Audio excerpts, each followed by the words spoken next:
मित्रों, महाभारत में रानियां तो बहुत हुईं, लेकिन उनमें द्रौपदी जैसी कोई नहीं थी। खुद अकेली और उसके 5 पति। यह सुनने में जितना अजीब लगता है, जानने में उससे कहीं ज़्यादा खौफनाक था। या इसके पीछे था पिछले जन्म का एक ऐसा भयानक श्राप जिसे देवता भी नहीं टाल सके। अब जरा सोचें, एक ही छत के नीचे 5 बलशाली भाई और उनके बीच केवल एक स्त्री।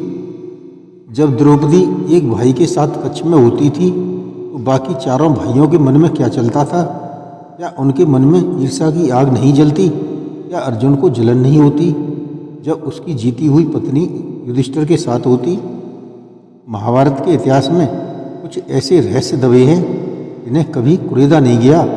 वो कठोर नियम क्या था जिसके कारण अर्जुन को 12 वर्ष का वनवास झेलना पड़ा? और वो चमत्कारी मंत्र जिसके कारण द्रौपदी हर रिश्ते के बाद फिर से कुंवारी हो जाती थी। कहा जाता है कि द्रौपदी हर रात एक पत्नी होती थी और हर सुबह एक कन्या बन जाती थी। आज हम खोलेंगे उस शर्त को जो पांडवों और द्रौपदी के बीच था। उसी रहस्य को जानने के लिए बने रहें हमारे साथ कहानी के अंत तक, और सब्सक्राइब कमेंट करके बेल आइकन दबाना न भूलें, और इस अद्भुत जानकारी को ज़्यादा से ज़्यादा शेयर करें। धन्यवाद। नमस्कार, मैं रणवीर सिंह लोटस एंटरटेनमेंट में आपका हार्दिक स्वागत करता हूं। मित्रों, आज हम आपको महाभारत के उस रहस्यमयी प्रसंग की ओर ले चलेंगे जो आपको चौंकाने पर मजबूर कर देगा। यह सिर्फ एक विवाह से जुड़ी कहानी नहीं, बल्कि मानव इतिहास के सबसे असंभव समझौते की कहानी है। अब हम यह जानेंगे कि द्रौपदी 5 पतियों की पत्नी या 5 भाइयों के बीच फंसी एक मजबूरी। तो कहानी की शुरुआत करते हैं द्रौपदी के स्वयंवर से, जहां राजा द्रुपद के बनाए स्वयंवर स्थल से कि कैसे सैकड़ों राजाओं को पछाड़कर एक सन्यासी भेषधारी अर्जुन ने मछली की आग को भेदकर द्रौपदी को जीता, और द्रौपदी ने अर्जुन को वरमाला पहनाकर अपना पति स्वीकार किया। द्रौपदी के सपनों में केवल एक ही राजकुमार था, सिर्फ अर्जुन। उसे लगा कि उसका संघर्ष समाप्त हो गया। उसने सोचा अब वह हस्तिनापुर के सबसे श्रेष्ठ योद्धा और शक्तिशाली धनुर्धर अर्जुन की पत्नी बनेगी। लेकिन उसे अंदाजा भी नहीं था कि नियति ने उसके लिए सुहाग के नाम पर कैसा क्रूर मजाक लिख रखा है। सभी पांडव द्रौपदी को लेकर जब माँ कुंती के पास पहुँचे और उत्साह में आकर अर्जुन ने पुकारा, माँ देखो हम भिक्षा में क्या लाए हैं, तब कुंती ने बिना कुछ देखे ही पुत्रों के प्रेम बस इतना ही कह दिया, जो भी लाए हो पुत्र 5 भाई आपस में बांट लो। यह कुंती के शब्द नहीं थे, बल्कि द्रौपदी के भाग्य पर वज्रपात था। जब कुंती को ज्ञात हुआ कि वह कोई भिक्षा नहीं एक स्त्री है तो वह सन्न रह गई। लेकिन उस काल में माँ का वचन ही धर्म माना जाता था। एक बार जो मुंह से निकल गया उसे वापस नहीं लिया जा सकता। अब जरा उस पल को एक स्त्री की नज़र से देखिए। द्रौपदी जो एक साम्राज्ञी बनने वाली थी, उसे अचानक एक वस्तु की तरह बांटने का आदेश दे दिया गया। समाज ने उंगलियां उठाईं। द्रौपदी के पिता राजा द्रुपद क्रोध से पागल हो गए। उनका कहना था, एक पुरुष की अनेक पत्नियां तो हो सकती हैं, यह धर्म है, लेकिन एक स्त्री के अनेक पति यह घोर पाप है, अधर्म है। यह धर्म संकट इतना गहरा था कि इसे सुलझाने के लिए स्वयं वेद व्यास जी को आना पड़ा। उन्होंने ही बताया कि ये कोई साधारण घटना नहीं, बल्कि पिछले जन्म का एक वरदान या यूँ कहिए श्राप था। द्रौपदी ने पिछले जन्म में भगवान शिव से 5 बार सर्वगुण संपन्न पति मांगा थे। शिव जी ने तथास्तु कहा और उसे एक जन्म में इसी कारण 5 पति मिले। विवाह तय हो गया। लेकिन सवाल वही था, पांडव तो मान गए, पर 5 शेरों को एक पिंजरे में बिना लड़े कैसे रखा जाए? यहीं से जन्म हुआ उस खतरनाक समझौते का, जिसे तोड़ने पर एक भयानक सजा निश्चित थी। विवाह तो हो गया, अग्नि के फेरे भी हो गए, लेकिन हस्तिनापुर के गलियारों में एक डर अभी भी मंडरा रहा था। इतिहास गवाह है कि बड़े बड़े साम्राज्य भारी दुश्मनों से नहीं, बल्कि आपसी कलह से बर्बाद हुए हैं। पांडव जानते थे कि वे एक शरीर 5 भुजाओं की तरह हैं, लेकिन अब उन 5 के बीच एक ही आकर्षण का केंद्र था, द्रौपदी। इस संकट को भांपते हुए त्रिकालदर्शी देवर्षि नारद पांडवों के पास पहुँचे। नारद मुनि केवल भक्ति का संदेश नहीं लाए थे, वो एक चेतावनी लेकर आए थे। उन्होंने युधिष्ठिर को एकांत में ले जाकर एक पुरानी खौफनाक कहानी सुनाई। कहानी दो राक्षस भाइयों सुंद और उपसुंद की कहानी थी। नारद जी ने कहा, ये युधिष्ठिर, सुंद और उपसुंद नामक दो भाई थे। उनमें इतना प्रेम था, अब एक ही थाली में तीनों लोकों में कोई हरा नहीं सकता था। लेकिन उनका विनाश किसी देवता ने नहीं किया, बल्कि उनका विनाश किया एक स्त्री के मोह ने।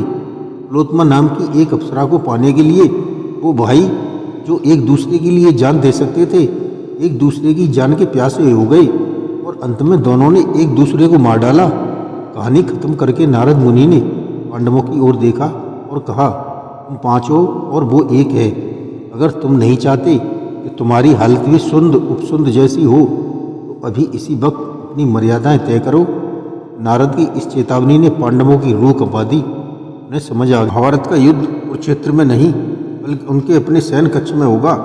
और बस इसी डर से जन्म हुआ एक ऐतिहासिक संविधान का, जिसने द्रौपदी के जीवन को हमेशा के लिए बांध दिया।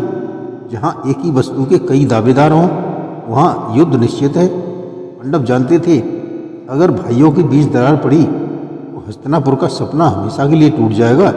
इसलिए अपनी भावनाओं को कठोर करके उन्होंने अपनी ही गृहस्थी के लिए एक कठोर संविधान लिखा।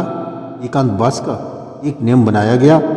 ये हुआ, द्रौपदी प्रत्येक पांडव के साथ एक निश्चित समय तक रहेगी। कुछ ग्रंथों के अनुसार 1 वर्ष एक पांडव के साथ द्रौपदी पत्नी रूप में रहेगी। साथ ही एक शर्त ये थी, जब द्रौपदी एक भाई के साथ होगी तो वह भाई उस समय उसका एकमात्र पति होगा। उस दौरान द्रौपदी पर किसी और भाई का अधिकार नहीं होगा। कल्पना कीजिए, यह नियम कितना कठिन रहा होगा। अपनी ही पत्नी को अपने ही भाई के साथ कक्ष में जाते देखना और उस समय अपने मन में उठने वाले प्रेम और ईर्ष्या को कुचल देना, यह साधारण त्याग नहीं था। लेकिन सवाल ये था कि यह निष्ठा कैसे बनी रहे। उस समय आज की तरह दरवाजों पर ताले नहीं होते थे। एक संकेत तय किया गया, जो भाई द्रौपदी के साथ कक्ष में प्रवेश करेगा वह अपनी खड़ायूं दरवाजे के बीचों बीच छोड़ देगा। यह खड़ायूं सिर्फ जूते नहीं थे, बल्कि एक लक्ष्मण रेखा थी। जब तक वह खड़ाऊ वहाँ है, दुनिया की कोई ताकत, यहाँ तक कि हवा का झोंका, उस कक्ष में प्रवेश नहीं कर सकता था। और अगर यह नियम टूटा, अगर किसी भाई ने गलती से भी उस एकांतवास में बाधा डाली या युगल के साथ देख लिया, तो माफ़ी की कोई गुंजाइश नहीं थी। सजा थी 12 वर्षों का कठोर कारावास, वनवास। सोचिए, अपने ही महल में पांचों भाई बारूद के ढेर पर बैठे थे। एक छोटी सी चूक से परिवार बिखर सकता था, लेकिन नियति को कुछ और ही मंजूर था। यह जूतों वाला नियम ही आगे चलकर अर्जुन के वनवास और सुभद्रा के आगमन का कारण बनने वाला था।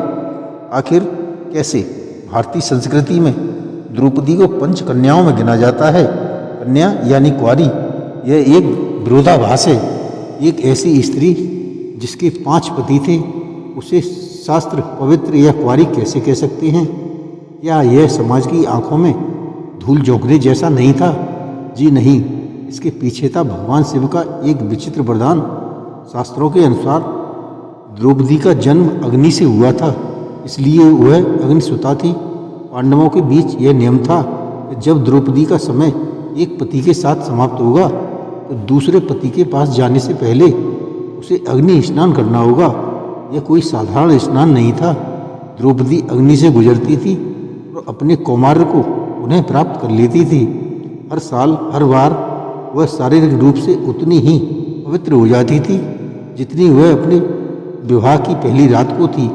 अब जरा ठहरकर सोचिए, यह वरदान था या श्राप? शरीर को तो अग्नि से शुद्ध कर देती थी, उसे नया बना देती थी, लेकिन उस मन का क्या, उन यादों का क्या? एक ऐसी स्त्री के लिए किसी पुरुष को अपनाना केवल शरीर का मिलन नहीं होता, वह आत्मा का समर्पण भी होता है।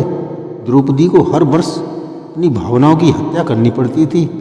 जब वह युधिष्ठिर का कक्ष छोड़कर भीम के पास जाती, उसे युधिष्ठिर के साथ बिताए पलों को अपने दिल से मिटाना पड़ता था। उसे अपने ही प्रेम को बार बार भूलना पड़ता था। यहाँ द्रौपदी की सबसे बड़ी त्रासदी थी।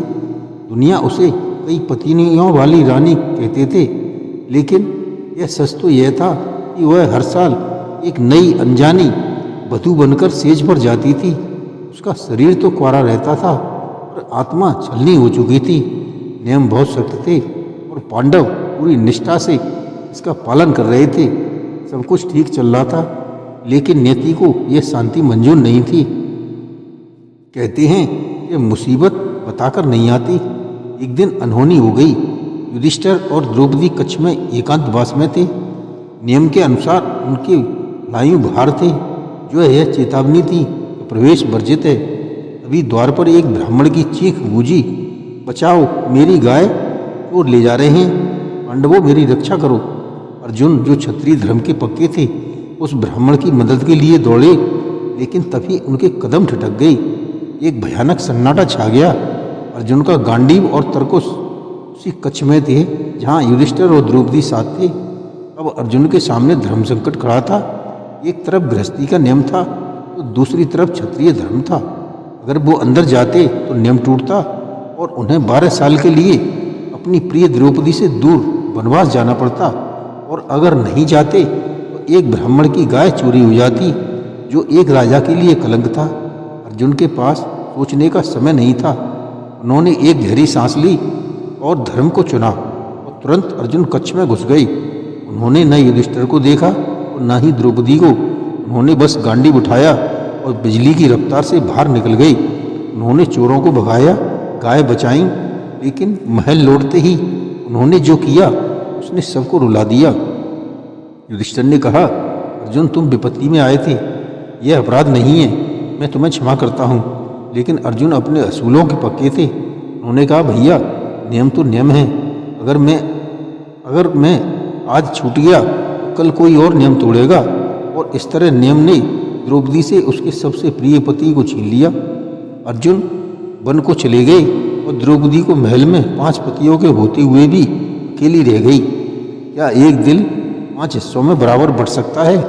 दुनिया को दिखाने के लिए द्रौपदी 5 की पत्नी थी, लेकिन उसके मन के किसी कोने में राजू का एक पलड़ा भारी था। महाभारत के अंत में जब पांडव शरीर के साथ स्वर्ग जा रहे थे तो सबसे पहले द्रौपदी गिर पड़ी। तब भीम ने रोते हुए पूछा, भैया, द्रौपदी ने जीवन भर धर्म का पालन किया, फिर वो स्वर्ग के दरवाजे तक क्यों नहीं पहुंच पाई? उसने कौन सा पाप किया था? युधिष्ठिर का जवाब बहुत ही कठोर किंतु सच था। उन्होंने कहा, भीम, इसका पतन इसलिए हुआ क्योंकि इसने पक्षपात किया। यह हम 5 की पत्नी थी, लेकिन इसने सबसे अधिक प्रेम केवल अर्जुन से किया। यह द्रौपदी के जीवन का सबसे बड़ा कड़वा सच था। स्वयंवर में उसे अर्जुन ने जीता था। वरमाला उसने अर्जुन को गले में डाली थी। मन में वह हमेशा अर्जुन की थी। बाकी चारों भाइयों के साथ तो वह समझौता था, लेकिन विधि की विडंबना देखिए। जिस अर्जुन को द्रौपदी सबसे ज़्यादा चाहती थी, वह अर्जुन कई और स्त्रियों का भी पति था। अर्जुन के लिए द्रौपदी सिर्फ एक पत्नी थी। वहीं दूसरी ओर भीमसेन थे। वह भीम जिसे द्रौपदी ने कभी वो दर्जा नहीं दिया, लेकिन द्रौपदी की हर छोटी से छोटी इच्छा के लिए भीम दुनिया से लड़ जाते थे। चाहे वो ब्रह्म कमल लाना हो या भरी सभा में द्रौपदी के अपमान का बदला लेने के लिए दुशासन की छाती चीरना हो। द्रौपदी प्रेम अर्जुन से करती थी, लेकिन उसकी पूजा भीम करते थे। एक तरफ वह पत्नी थी, दूसरी तरफ वह 5 पतियों के होते हुए भी प्रेम के लिए तरसती रही। जाते जाते द्रौपदी को यह एहसास हुआ कि शायद उसका प्रेम गलत दिशा में था। उसने उसे जो चाहा वो सर्वश्रेष्ठ था, लेकिन उसे नहीं पहचाना। जो सब कुछ लुटा रहा था, यह एक स्त्री के मन की ऐसी पहेली थी जिसे शायद पांडव भी पूरी तरह समझ नहीं पाए। इतने नियम, इतनी शर्त, इतनी मर्यादाएं। पांडवों ने अपनी गृहस्थी बचाने के लिए संविधान तो बना लिया, लेकिन जब उस संविधान की सबसे ज़्यादा ज़रूरत थी तब वह कागज़ के पन्नों की तरह उड़ गया। इतिहास का वो काला दिन जब हस्तिनापुर की भरी सभा में एक कुलवधू को बालों से घसीट कर लाया गया। कहाँ गए थे वो नियम? कहाँ गया था वो एकांतवास? उस दिन द्रौपदी के कक्ष के बाहर कोई चरण पादुका नहीं थी। उस दिन उसकी इज्जत सरेआम नीलाम हो रही थी। द्रौपदी ने उन 5 चेहरों की तरफ देखा जिन्हें वो अपना नाथ कहती थी। दुनिया के सर्वश्रेष्ठ धनुर्धर 10,000 हाथियों का बल रखने वाले भीम भी वहाँ बैठे थे, लेकिन उस वक्त वो पति नहीं थे, वे सिर्फ गुलाम थे, धर्म और जुए के गुलाम।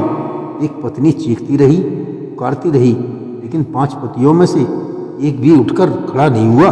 उस पल द्रौपदी को समझ आ गया, संख्या मायने नहीं रखती, 5 कायरों से बेहतर एक रक्षक होता है।